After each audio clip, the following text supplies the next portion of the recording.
Hoy concluimos la serie y concluimos, como hablábamos la semana pasada, con el verdadero hacedor de historia, con el más grande. Y vamos a hablar esta noche del acto más grande, el acto de Jesús que transformó en su totalidad la historia en esta noche. Así que, pero quiero que entendamos con más profundidad lo que vamos a estar hablando acerca de Jesús. Quiero que entendamos un poquito acerca de lo que Jesús hizo. Y quiero que nos imaginemos este momento. Imaginemos el tiempo de Jesús. Imagínate el tiempo en el cual Jesús caminaba aquí en la tierra entre nosotros, entre los seres humanos, entre su creación. Porque hoy en día tú y yo hemos oído de Jesús, pero hay ciertas personas que llegaron a experimentar todo lo que leemos y todo lo que hablamos de primera mano, de first hand, en primera persona, haberlo podido ver y haberlo podido experimentar sin haberlo oído de otros. Y yo quiero que nos imaginemos, porque a veces pensamos en Jesús y nos imaginamos de que qué tremendo Jesús, la verdad, todas las cosas que Él hacía y todos los milagros que Él hacía.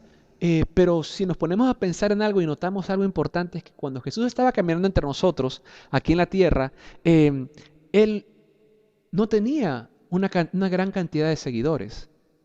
Jesús tenía sus 12 discípulos, que comenzó con ellos, y poco a poco fueron creciendo sus seguidores, y estas personas llegaron a ser menos de 200 personas mientras que Jesús estaba vivo.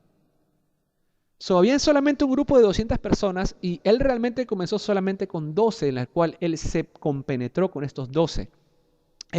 Y ver cómo este grupo de 12 personas llevan a la iglesia de hoy en día a ser más de 2.3 billones de personas. 2.3 billones de personas hoy en día son proclamados cristianos. Ahora, todos sabemos de que entre todo ese paquete hay obviamente cristianos que están realmente comprometidos con Dios y hay otros que simplemente lo dicen por decirlo. Pero en este ministerio y como nosotros como iglesia en esta noche no vamos a juzgar a nadie en quién está o quién no está. Es simplemente las personas que declaran, que conocen o que piensan o que saben de que Jesús murió por ellos en la cruz y lo aceptaron en su corazón. El juicio lo hará Dios en su tiempo. Por ahora nosotros sabemos de que 2.3 verbalmente han confesado como Jesús como su Salvador. 2.3 billones de personas es bastante gente. Estamos hablando de que sería, y esto es solamente la de hoy en día, si hablamos de todos los que ya están con el Señor, olvídate. Pero hoy en día, 2.3 billones, estamos hablando que la iglesia de hoy en día es más grande que China, Europa y los Estados Unidos combinados. Y mira que bastante chino. Estamos hablando de China, Europa y los Estados Unidos. Toda esa población combinada es lo que hoy confiesan a Jesús como Salvador en cada rincón de la tierra, del mundo. Hoy en día, eso sin contar la gente. Entonces, a mí lo que me vuela la cabeza es pensar, hey, ¿cómo es posible de que este grupo de 12 personas sin educación, este grupo de 12 pescadores, porque a eso se dedicaban a pescar, al negocio de la familia, no tienen un estatus social, no tienen un nivel o una plataforma donde ellos pudieran inspirar a otros, vamos a decirlo así. Personas comunes y corrientes, o sea, no era un hombre poderoso de negocios como Donald Trump viniendo a hablar y a traer el camino de Dios. No era un deportista, no era LeBron James viniendo a decir, miren, este Jesús. Eran 12 pescadores que los únicos que los conocían eran probablemente sus familiares y los amigos que vivían en su pueblo. Y estos 12 hombres, sin educación, sin influencia social, ni nada de estas cosas, llegan a transformar el mundo de la mano de Jesús. ¿Cómo es que esto sucede? ¿Cómo es posible de que más de 2000 años después haya crecido de 12 pescadores a 2.3 billones de seres humanos sin contar los que ya están con el Señor? ¿Cómo llegó a esa? ¿Qué pasó? ¿Qué fue lo que llevó a que eso? ¿Cómo llega a crecer? Esto así, fíjate, Jesús no escribió un libro para él autovenderse. Jesús no puso en la radio una canción acerca de Jesús, o no tenía página de Facebook ni de Twitter. No decía, ¿cómo es la canción esa que algo de pegar en la radio para ganar mi primer millón? Jesús no decía nada de eso. Sí, Jesús no tenía autopublicidad, no pasaba sin ánimo de lucro su letrero. Tú no pasabas manejando y pasabas el billboard de Jesús, ¿quieres un milagro? Llámame. No, o sea, Tú no veías esas cosas. Jesús no escribió un disco acerca de él, ni hizo estatuas de él mismo para que la gente supiera que él existía. No, es más, Jesús nunca viajó más de 200 millas fuera de su ciudad natal cuando él empezó a viajar por su ministerio. No pasó de allá, pero aún así, en cada rincón de la tierra, tú puedes encontrar al menos una persona que haya oído de Jesús. ¿Cómo es que llega una persona de tantos años atrás a aún influenciar tanto? ¿Cómo es que llegamos a eso? Cuando les repito, simplemente 12 hombres vivieron y llevaron las buenas nuevas de Dios, las buenas nuevas del Evangelio. ¿Y qué buenas nuevas? Buenas noticias. ¿Qué buenas noticias? Que Jesús vino a salvarnos y que Él ha resucitado. ¿Qué fue entonces? Que estos hombres los hizo tan contagiosos al resto del mundo para que la iglesia continuara creciendo, para que la iglesia continuara llegando y alcanzando más lejos, para que el mensaje de Jesús, el amor de Dios, llegara a otros. ¿Qué fue? ¿Qué pasó? ¿Qué era tan lindo, tan bueno de estas buenas noticias que tenían estos 12 hombres que 2.3 billones de personas en el mundo hoy piensan que es tan bueno el escuchar y el oír? ¿Qué fue? Que 1 de cada 3 personas en el mundo básicamente está interesado en estas noticias. Mira que son bastante gente, 1 de cada 3 personas en el mundo. Hoy en esta noche quiero que entendamos de que lo que hizo la diferencia fue la resurrección. Eso fue lo que cambió la historia. La resurrección de Jesús fue lo que realmente transformó a estos 12 pescadores en personas que puedan ser inspiradoras, en personas que puedan inspirar a otros a querer tener esto, a querer recibir esta noticia, a ser parte de este plan, a ser parte de estas noticias, la resurrección. Y en esta noche vamos a ver 6 beneficios acerca de la resurrección, 6 beneficios acerca de lo que transformó la resurrección, por qué la hace buenas noticias, por qué nos hace a nosotros tan atraídos a estas noticias. Y vamos a ver el por qué la resurrección de igual manera es tan importante. ¿Por qué la resurrección realmente cambió o partió a la historia en 2? Y la primera parte, el primer beneficio de esta resurrección de Jesús es el siguiente. Es que no tengo que vivir más con vergüenza y culpa. Esa es tremenda noticia, que no tienes que vivir más avergonzado y culpable. No lo tienes que hacer más. ¿Por qué? Porque Jesús cargó con tu vergüenza y con tu culpa en la cruz.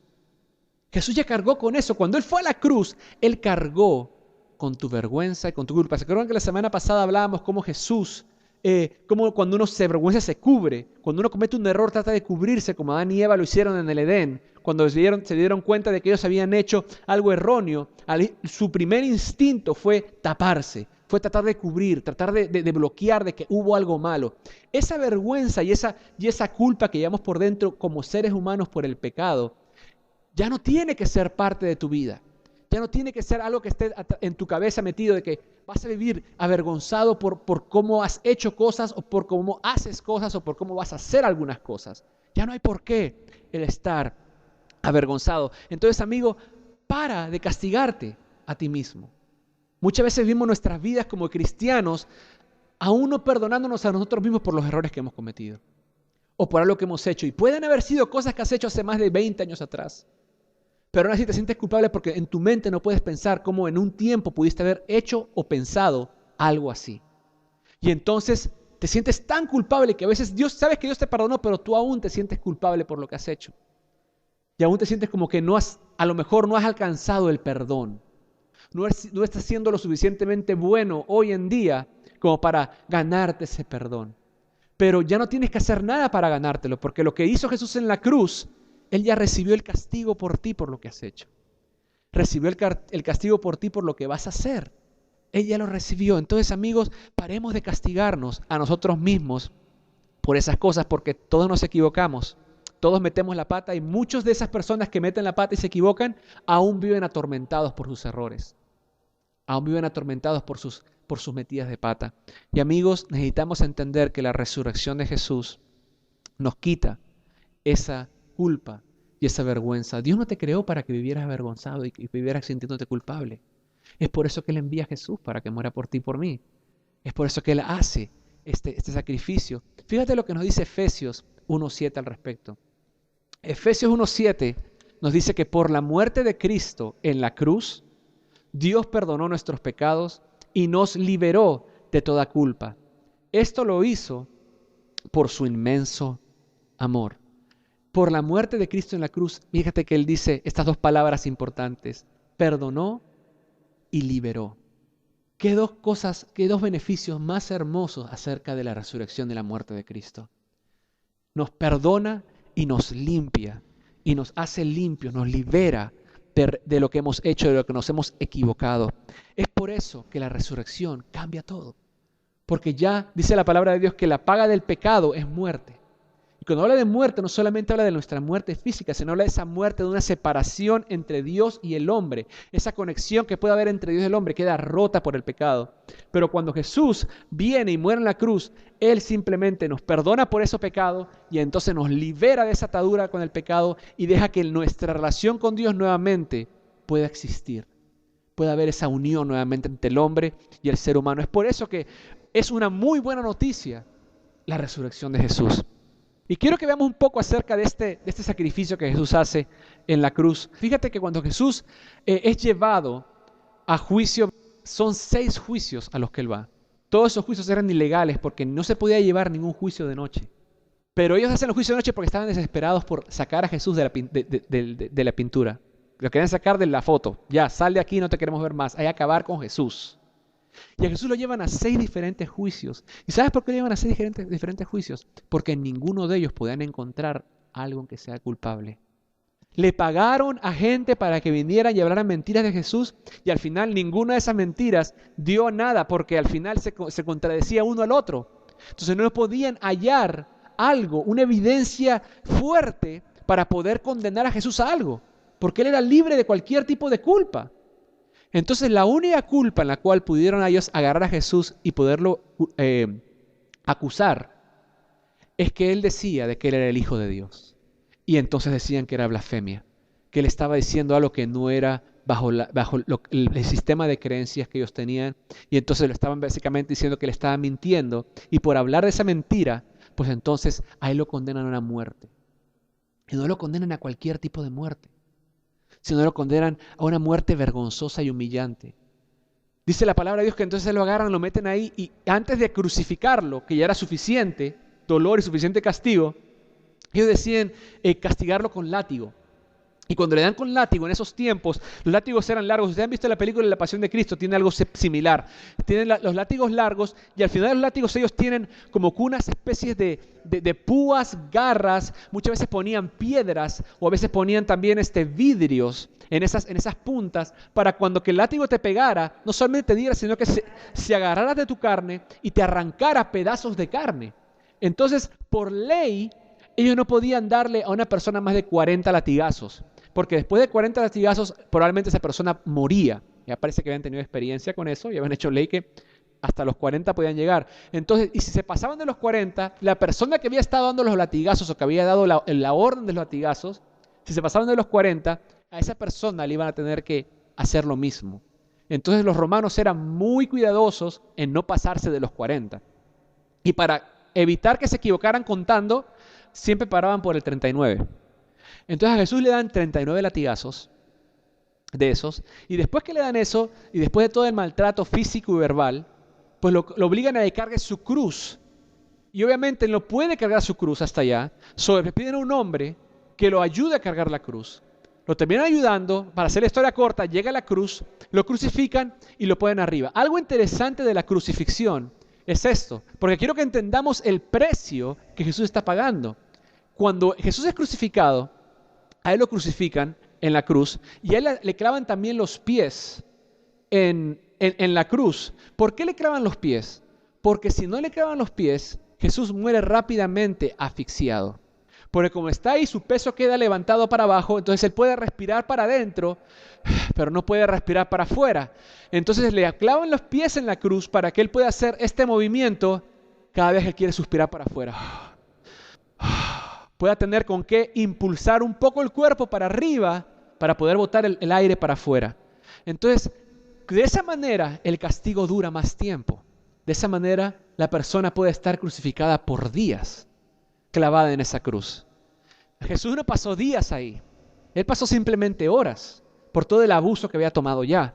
pero es realmente el ver todo cómo lo tenían ellos planeado para no solamente castigar, humillar, sino también para que hacer de él un show. ¿Y de qué manera hacían un show de Jesús? De esta manera. Cuando él estaba crucificado, dice que también le cubrieron, le vendaron los ojos y empezaron a golpearlo en la cruz. Le pegaban con cosas y le decían: Jesús, si tú eres el Hijo de Dios, ¿quién te pegó? ¿Quién fue? Responde. Y le jalaban las barbas. Si tú eres el Hijo de Dios, entonces dinos, ¿quién fue? Y le iban pegando y dice que le jugaron también con sus vestidos, jugaron a la suerte, empezaban a distraerse los soldados porque imagina, estaban esperando que se muriera el hombre y estaban ahí, bueno, te apuesto por eso, te apuesto por otro. Es más, era tanta la humillación que hasta, como él te llamas rey, bueno, pues vamos a hacerle rey. Y le pusieron su corona de espinas, le clavaron las espinas en la cara, en la cabeza, mientras que él sangraba, espinas grandes, no eran espinitas, nosotros pensamos que son como el árbol de rositas ahí, que son chiquitas, no, eran unos espinones. Entonces, y clavándole en la cabeza a Jesús, y Jesús pasando todo ese sufrimiento, le clavan encima de él una tabla que dice INRI, que quiere decir Rey de los Judíos. Y entonces empiezan a burlarse, a humillar a Jesús y a tratar, y dice que Jesús, obviamente, tú y yo sabemos de que Él es Dios. Tú y yo sabemos de que Él tiene el poder en esos momentos para que, si Él quiere, bajarse de esa cruz y darle una patada karateca a todo el mundo y mandarlos a callar. O sea, Jesús tiene el poder para poder hacer tantas cosas. Él resucitó muertos, sanó enfermos, y hizo tantas cosas, tantos milagros, calmó las aguas, que era imposible que Jesús pudiera hacer algo, pero Él por decisión propia, Él decidió callar. Él decidió cerrar la boca y simplemente permitir que el momento pasara porque era algo que tenía que suceder. Y entre todo ese dolor, Jesús no pensó en Él mismo. Jesús no paró de pensar en ti y en mí, porque Él sabía que lo que estaba haciendo era necesario para que tú y yo pudiéramos ser libres y pudiéramos ser perdonados. Era necesario. Era importante que eso sucediera. Y en eso dice que Él gritó: Padre, perdónalos porque no saben lo que hacen. Viendo este grito y escuchando esto y leyendo esta historia, Jesús no solamente se refería a los romanos que estaban ahí.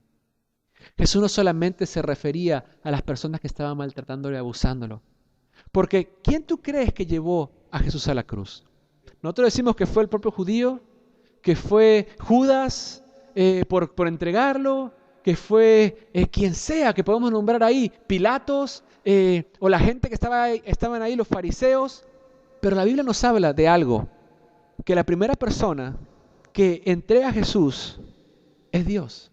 La primera persona que envía a Jesús en la cruz es Dios, porque todo está dentro de su plan. Fíjate lo que dice Isaías 53, del 6 al 10. Nos dice: todos andábamos perdidos. Este es Isaías hablando, el profeta. Todos andábamos perdidos como suelen andar las ovejas. Cada uno hacía lo que bien le parecía, pero Dios hizo recaer en su fiel servidor el castigo que nosotros merecíamos. Fue maltratado y humillado, pero nunca se quejó. Se quedó completamente callado, como las ovejas cuando les cortan la lana, y como cordero llevado al matadero. Ni siquiera abrió su boca cuando lo arrestaron, no lo trataron con justicia. Nadie lo defendió ni se preocupó por él. Y al final, por culpa de nuestros pecados, le quitaron la vida. El fiel servidor de Dios murió entre criminales y fue enterrado como los malvados, aunque nunca cometió ningún crimen ni jamás engañó a nadie. Dios quiso humillarlo y hacerlo sufrir, y el fiel servidor ofreció su vida como sacrificio por nosotros. Por eso, Él tendrá una vida muy larga, llegará a ver a sus descendientes y hará todo lo que Dios desea. Todo esto estaba en el plan de Dios, amigos. ¿Ustedes saben cuándo fue escrito esto? Fue escrito 700 años antes que Jesús naciera.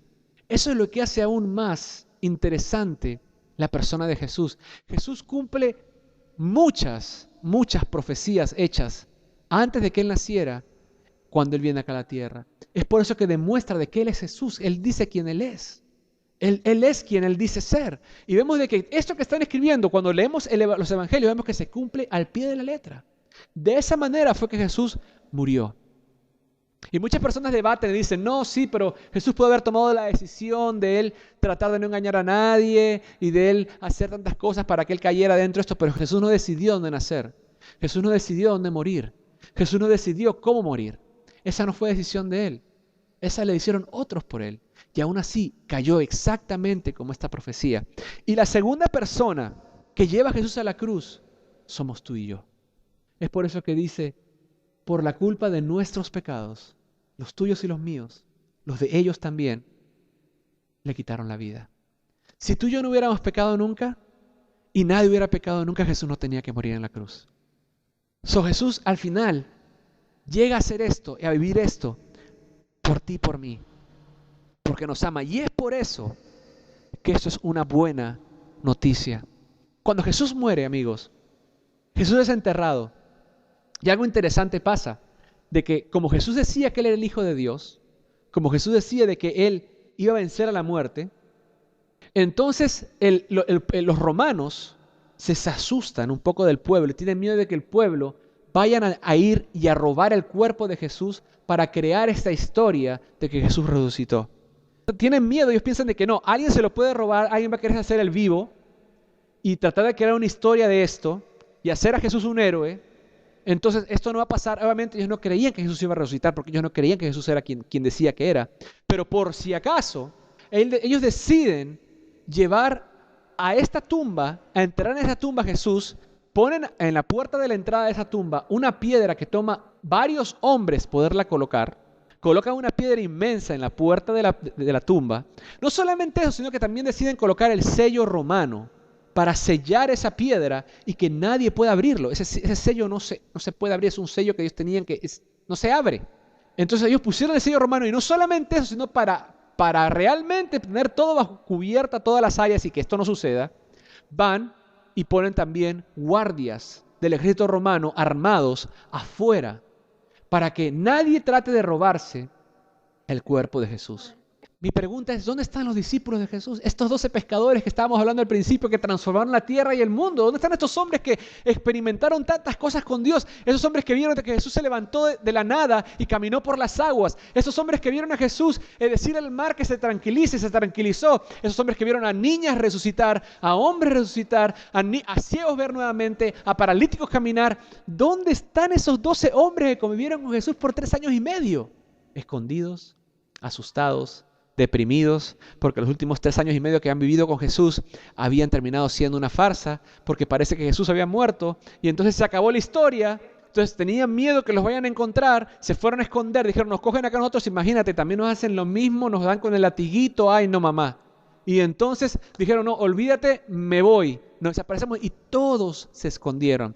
Entonces una mujer, María Magdalena, decide ir a donde Jesús a llevar flores a su tumba.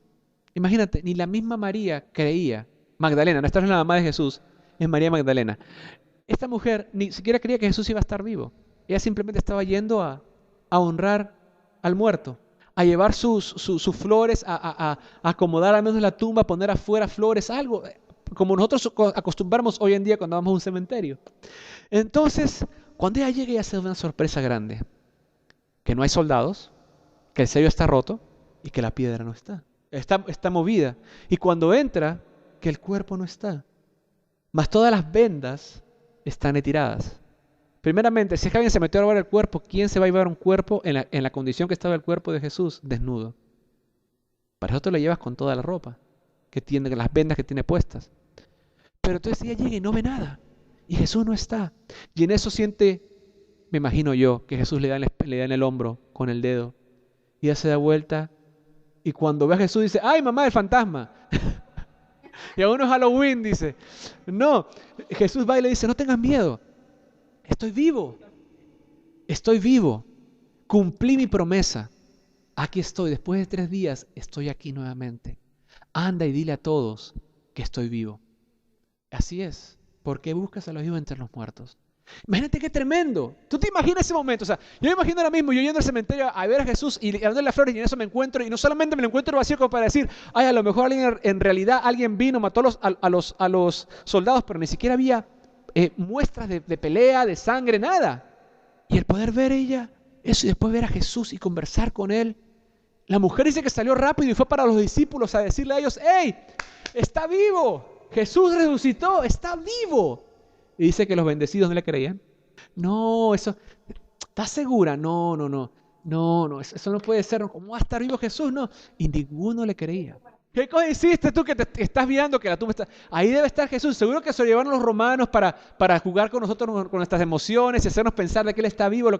Pero dice entonces la palabra de Dios, Él se les acercó, se les apareció a todos ellos. Y entonces ahí fue que la chispita, que ese fuego se les encendió, que se dieron cuenta, es real, sí es verdad. Él está vivo, se cumplió, o sea, lo que faltaba está hecho. Él es quien dice ser, Él es el Dios, Él es el Hijo de Dios, Él murió por nosotros y ahora sí, no hay que temer, no hay que hacer. Y salieron, dice que se llenaron de fuego. ¿Y qué pasó con ellos que los activó tanto? La resurrección de Jesús. Sí, le enseñó sus manos, le enseñó las heridas, aquí estoy, soy yo, estoy vivo. Al ellos creer que ellos experimentar la resurrección nos lleva al segundo paso. Al segundo beneficio. Y ahora me voy a mover más rápido con los beneficios. No crean que me va a quedar así de largo con cada uno. El segundo beneficio es que no tengo que temer a la muerte. No hay por qué temerle. No hay por qué tenerle temor a la muerte.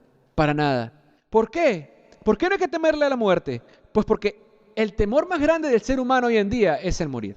En la mayoría de personas. Hay sus excepciones de la regla, hay gente que no le tiene miedo al morir, hay mucha gente que a lo mejor le da lástima al morirse porque las cosas que se puede perder, pero la persona que normalmente no tiene un estado seguro de su futuro, teme el morir porque no sabe qué es lo que va a pasar, no sabe qué va a ser, no sabe qué es lo que va a suceder, y uno teme el morir. Pero cuando nosotros hablamos de que no tengo por qué temerle a la muerte, es porque Jesús venció a la muerte. Cuando tú ves que Jesús resucita, su resurrección te muestra que Él venció, Él conquistó la muerte y al él resucitar, ahí es cuando explota la cristiandad en el mundo. Acuérdate, Jesús solamente tenía 12 seguidores y máximo 200 seguidores. 12 discípulos y 200 seguidores. Pero cuando Él resucita y cuando Él muestra este poder de vencer a la muerte, los números empezaron a multiplicarse y a levantarse. Por uno de los motivos de eso, de ese evento, de ese suceso, es porque hubieron muchos testigos. Pues no es lo mismo que tú y yo, que yo te diga aquí, oye, mira, les voy a contar, me encontré a Julio Iglesias en el Walmart acá de la Mansfield, estaba caminando en chancletas y en sus bermudas, a Julio Iglesias, y que ustedes empiezan a decir, a lo mejor ese no fue Julio Iglesias, alguien se parecería, pero ¿qué va a hacer Julio Iglesias? O sea, ¿qué va a hacer Julio Iglesias? Julio Iglesias en Mansfield, en el Walmart, con toda la plata que tiene Julio Iglesias, ¿qué va a hacer en Walmart? Y en chanclas y en bermudas. No, Coco, te equivocaste, men. Ese fue otro tipo que se parece. Y en eso viene Jasmine de afuera también acá. Oye, me encontré a Julio Iglesias en el Walmart. Lo vi para allá afuera. Estaba en bermuda y en chanclas. Entonces, oye, pero qué coincidencia. Entonces entra por acá y viene Bea. Oye, ¿saben lo que me pasó? Que me encontré a Julio Iglesias allá afuera. Estaba en bermuda y en chanclas. Entonces tú empiezas a decir, oye, espérate. Ya. Uno es coincidencia, pero ya 3, 4. Entonces viene otros 5, 6. Viene. Cuando empieza a haber testigos de que empiezan a ver a Jesús vivo, que tienen conversaciones con Él, es más, la Biblia cuenta de que hay un grupo que lo invita a cenar a su casa y Jesús va a cenar con ellos en esos 40 días después de su resurrección. Entonces vemos de que hay muchas personas que llegan a ver a Jesús vivo después de su muerte. Y eso es lo que empieza a despertar en el mundo de las personas, hey, resucitó, hey, no está muerto, hey, es verdad, hey, pasó, y empieza eso a dispararse. Acompáñenme a Hechos 1:3. Hechos 1:3 nos dice, después de padecer la muerte, se les presentó dándoles muchas pruebas convincentes de que estaba vivo. Durante 40 días se les apareció y les habló acerca del reino de Dios. Es que, amigos, lo que parecía derrota, lo que sabía a derrota, realmente daba sabor a victoria, porque Jesús está vivo. Jesús resucitó. Entonces vemos ese gran poder en el cual había en Jesús de poder decir, hey, ¿sabes qué? Yo soy real, lo que dije es real, yo he vencido a la muerte, no tienes tú tampoco por qué temerle a la muerte. Ya sabes de que cuando eso llegue, si tú estás conmigo y yo estoy contigo, no tienes en qué temer. Y eso fue lo que fue atrayendo a la gente de igual manera a ser parte de este gran mover de lo que era Jesús. El tercer beneficio de la resurrección de Cristo es que yo recibo el Espíritu de Dios en mí. Dice la Biblia que cuando Jesús, la noche antes de ser capturado, Él empieza a contar a sus discípulos y a decir lo que va a suceder. Y le empieza a decir: Pedro, Juan, Mateo, esto va a suceder, me van a atrapar, me van a hacer esto y yo voy a morir, pero también voy a resucitar después de 3 días y voy a venir acá, y cuando venga el Espíritu de Dios, mi Espíritu va a venir sobre ustedes y les va a dar poder. Es más, acompáñenme a Hechos 1:8 y vamos a leer al respecto. Le dice Jesús: pero quiero que sepan que el Espíritu Santo vendrá sobre ustedes y que recibirán poder para hablar de mí en Jerusalén, en todo el territorio de Judea y de Samaria y también a los lugares más lejanos del mundo. Jesús les quería dar a ellos y dejarles saber que Él, su Espíritu, iba a venir sobre ellos. Y después de la resurrección, durante esos 40 días, Jesús les dice algo antes de ascender al cielo. Le dicen: no hagan nada, no salgan a ningún lado aún hasta que el Espíritu les sea entregado a ustedes. Cuando el Espíritu les sea entregado a ustedes, ustedes van a saber qué hacer y cómo hacerlo. Y ellos se mantuvieron escondidos, guardados básicamente, ellos hasta que vino el día del Pentecostés, que es cuando el Espíritu Santo viene, desciende sobre ellos. Y ellos entonces son llenos del poder de Dios, el poder de Dios cae sobre ellos y entonces ellos tienen este poder para poder cumplir con la misión que Jesús les estaba dando. Cuando tú y yo aceptamos a Jesús en nuestro corazón, lo mismo sucede. El Espíritu de Dios viene sobre nosotros y nos da poder para poder caminar esta vida como Dios planificó que tú y yo la viviéramos. Él nos da el poder para poder ser contagiosos con otros cristianos, con otras personas, con otras vidas y poder ser de inspiración. Y para que esa inspiración pueda llevar a otros a querer también recibir esas buenas noticias. Pero para eso, tú y yo tenemos que estar llenos de ese poder. Y la única manera en que tú y yo estamos llenos de ese poder es recibiéndolo a Él, y estando conectados con Él, recibiendo esa resurrección para tu vida y para la mía. Y automáticamente el poder de Dios llega hacia nosotros. Yo no sé qué está pasando hoy en tu vida. No sé en qué te está haciendo que te quieras sentir a rendirte, que te quieras sentir como que, Coco, sí, todo suena nice, pero no está funcionando, hay algo que falta. No sé qué pasa, me siento cansado, no quiero continuar haciendo ciertas cosas, no sé, me siento down, me siento mal, me siento como que las cosas no se están dando como deberían, me siento frustrado. No sé qué sea, pero lo que sea que esté pasando, tú y yo necesitamos de su poder. Tú y yo necesitamos estar conectados con Él. Dios no hizo la vida para que tú la vivas solo. Necesitas vivirla con su poder. Y para tener su poder necesitamos estar conectados con Él. Y es por eso que Jesús murió en la cruz, para que esa conexión con Él existiera. Para que ese pecado que nos separaba ya no nos separe más. Entonces, otra muy buena noticia para nosotros poder continuar viviendo bajo sus fuerzas y bajo su poder. Acompáñenme ahora a Efesios 1, versículo 19 al 20b. Dice: pido también que entiendan bien el gran poder con que Dios nos ayuda en todo. El poder de Dios no tiene límites. Con ese mismo poder, Dios resucitó a Cristo. Fíjate que dice que quiere que entiendan el gran poder. Y lo que había que entender es que el poder ese que está ahí, el poder ese que está hablando, que está sobre nosotros, no es cualquier poder, es el mismo poder que resucitó a Jesús. Ese mismo poder está disponible para ti y para mí, para estar en nuestra vida diariamente. El poder que transformó la historia está disponible para ti. No hay que hacer nada, ningún truco, ningún acto de ritual, ni nada. Ya está ahí disponible para ti. El Espíritu Santo está disponible para ti y para mí, para que tú y yo podamos ser libres del pasado, para poder cambiar nuestras debilidades, para poder ser fuertes en nuestras cadencias, en nuestros vicios, en todas las cosas que nos atan y nos tratan de alejar de lo que Dios tiene para nosotros, para poder restaurar tu matrimonio, para poder dar salud a tu vida, para poder levantar tu economía, para poder levantar tus papeles migratorios.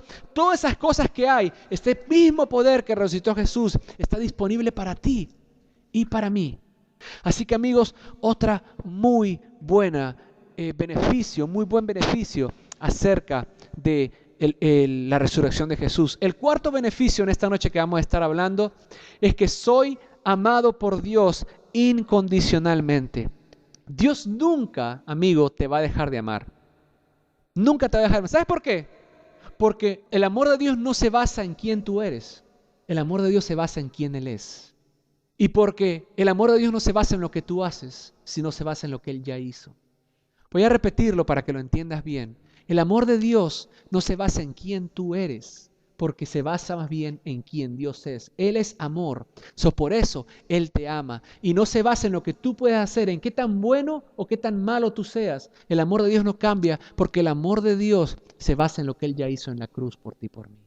El amor de Dios no cambia, amigos. Los que estamos aquí escuchando, entendamos que su amor es incondicional para cada uno de los que estamos aquí presentes. Y ese mensaje de amor también fue lo que hizo que la iglesia fuera tan contagiosa en esos tiempos. Porque la iglesia entendió en cómo mostrar y cómo enseñar ese amor.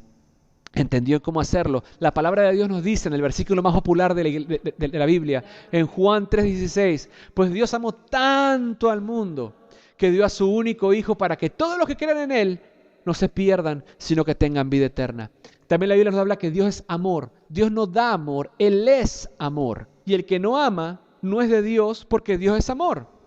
Así que, amados, amémonos los unos a los otros, porque ¿cómo yo sé de que yo realmente estoy cubierto y soy parte de este seguidor de Jesús? Por el amor que tú tienes. Porque si no amas, pues no eres de Dios. Si amas, eres de Dios. ¿Qué demuestra que yo soy un seguidor de Jesús? ¿Qué demuestra que yo soy parte de este grupo de contagiosos? El amor que tú le tienes a Él y el amor que tú lo tienes a los demás, amándolos como a ti mismo. Eso es lo que demuestra que tú eres de Dios. No es que tengas en tu parachoques stickers, calcomanías que digan yo amo a Jesús, yo me voy al cielo, lo que sea, lo que quieras poner en la calcomanía. Eso no habla realmente si tú eres un seguidor de Jesús o no. No habla que tengas una Biblia puesta bajo el brazo o que sepas todos los versículos de la Biblia. No habla que tú eres un seguidor de Jesús. Lo que habla que eres un seguidor de Jesús es cómo tú vives tu vida. Es si tú amas a Dios con todo tu corazón, con toda tu fuerza, con todo tu ser y amas a los demás como a ti mismo. Y Dios nos da el poder para hacerlo. Eso es lo importante. Y eso es lo que estábamos hablando el paso anterior. Pero también nos enseña a amar. Tenemos que amar, amigos. Ese es el otro beneficio que la resurrección de Dios nos muestra. Su amor y el amor que nos tenemos que tener los unos a los otros. El quinto beneficio es que puedo vivir con propósito. Tengo propósito y significado en mi vida porque Jesús dijo que me vino a dar vida real. Me vino a dar una vida real. Una vida verdadera. Cuando Jesús resucita, te demuestra a ti y a mí que tú y yo no somos un accidente. Que tú no naciste porque tu papi y tu mami no se cuidaron. Que tú no naciste simplemente por una casualidad de la vida. Cuando tú naciste, tú fuiste creado en ese vientre. Dios tenía planes con cada uno de los que estamos aquí. Y Dios tenía planes de bendición y de abundancia para nuestras vidas. Entonces tú y yo estamos vivitos y coleando hoy en día porque aún hay planes que tenemos que cumplir hoy en día aquí en la tierra. Si no, no estuviéramos aquí.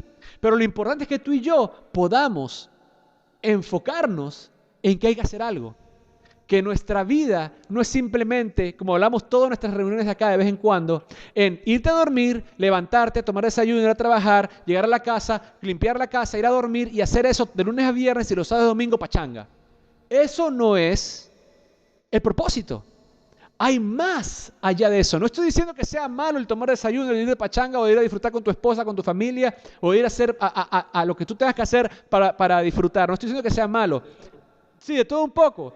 Pero lo importante es de que dentro de todo lo que estás haciendo puedas tener en mente de que hay un propósito y de que Dios donde te esté poniendo, aunque sea para divertirte, créeme, va a haber un propósito. Dios te puede usar en todo lugar, en todo momento. Pero tenemos que estar nosotros abiertos los ojos, entendiendo de que hay un propósito, que Dios nos ha dado un propósito para vivir. Fíjate lo que nos habla Marcos 8:35 al respecto. Nos dice, porque si solo les preocupa salvar la vida, o sea, vivir la vida de hoy, la van a perder. Pero si deciden dar su vida por mí, o sea, rendir muchas cosas que a lo mejor sean nuestro, entre comillas, derecho, de hacer o de vivir y lo decides rendir, lo decides entregar, lo decides dar por anunciar las buenas nuevas, las buenas noticias verbalmente, con tu vida, con lo que sea, entonces salvarás tu vida. Hay un propósito en nuestras vidas y tú y yo estamos llamados a ser igual de contagiosos que la misma iglesia de hace 2000 años atrás. Tú y yo estamos llamados a realmente impactar al mundo, a hacer historia, amigos. Estamos llamados a eso. Entonces tengamos la conciencia de que este beneficio que Dios nos está dando, de poder vivir una vida con propósito, es que podamos tener en la mente de que Jesús nos da una visión y una misión. En esos tiempos, 2000 años atrás, el tú tratar de dar las buenas noticias te costaba la vida. Porque estaban tratando de acabar con ese mensajito de que Jesús resucitó. Entonces a todo el mundo que veían, como decimos acá, le daban guiso. Lo ponían en el barbecue y ya, se acabó. Pero hoy en día, en los Estados Unidos no vive ese tipo de persecución. A lo mejor hay otro tipo de persecución, pero matarte por eso no. Hay otros países que sí.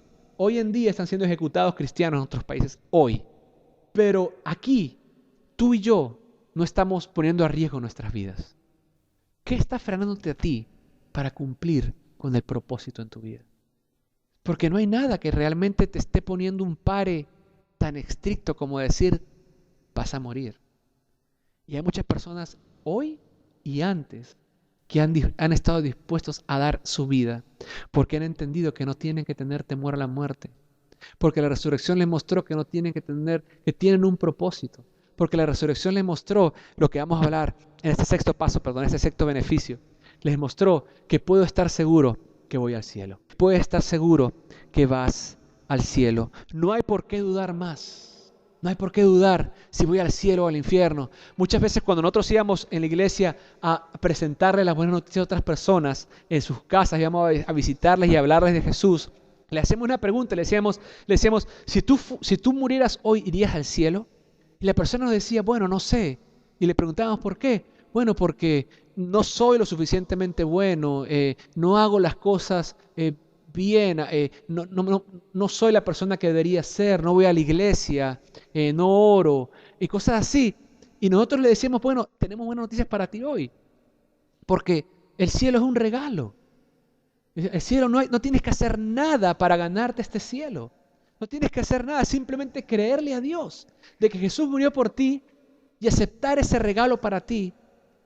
Y eso es todo lo que tienes que hacer.